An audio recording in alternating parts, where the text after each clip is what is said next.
Naitwa William George Kisire, ni mwenyekiti wa mtaa Kalimaji.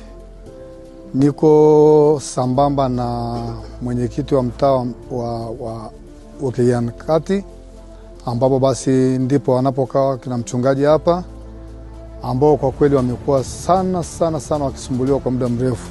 Hasa mchungaji wangu, kama jinsi maelezo alivyosema kwamba yeye amekuwa karibu sana na hapa kwenye shamba hapa. Kwa hiyo chochote kitakapotokea pale, yeye ndio wa kwanza kutiwa mikononi mwa polisi na kupelekwa kule panapopelekwa. Kwa hiyo tumeendelea sana kusikia habari kwamba kuna siku moja tu nimehojiana naye nikimuuliza kwamba huyu mgogoro utafika mpaka lini. Yeye alichokuwa anazungumza tu nami ananiambia Mungu yupo. Yaani kila swala tu tunazungumza Mungu yupo, atatutetea mpaka dakika ya mwisho.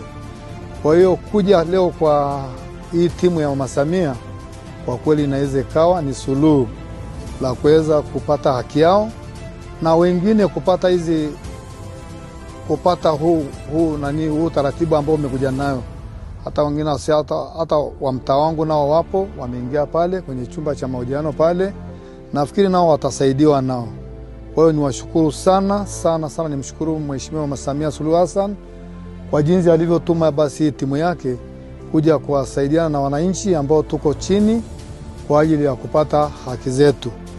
Na mimi naahidi kwamba kama mwenyekiti wa mtaa Kalimaji tutamtafutia kura za kushindo ili tuhakikishie kwamba Mama Samia kwenye uchaguzi ujao amepata kura za kushinda.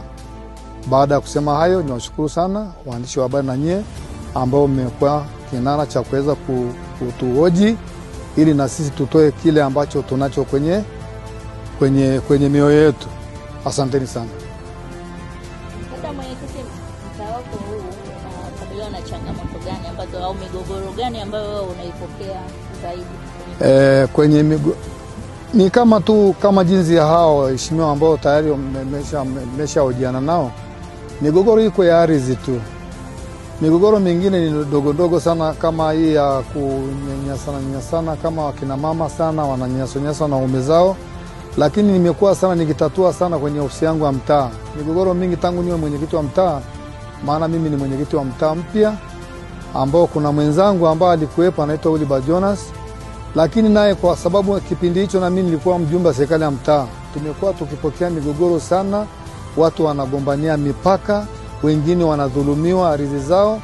Lakini paka kwa mfano kama kuna boma moja ambayo liko pale inaitwa boma la Nagisa, wana migogoro yao pia ardhi, sijui kama imefikia wapi, lakini nimemuona mzee Christopher ameingia pale na nafikiri ameenda kuulizia hilo swala la kuhusiana ile migogoro yao kama imefikia wapi. Kwa hiyo migogoro ambayo tunapokea ni ardhi pamoja na unyanyasaji wa kijinsia.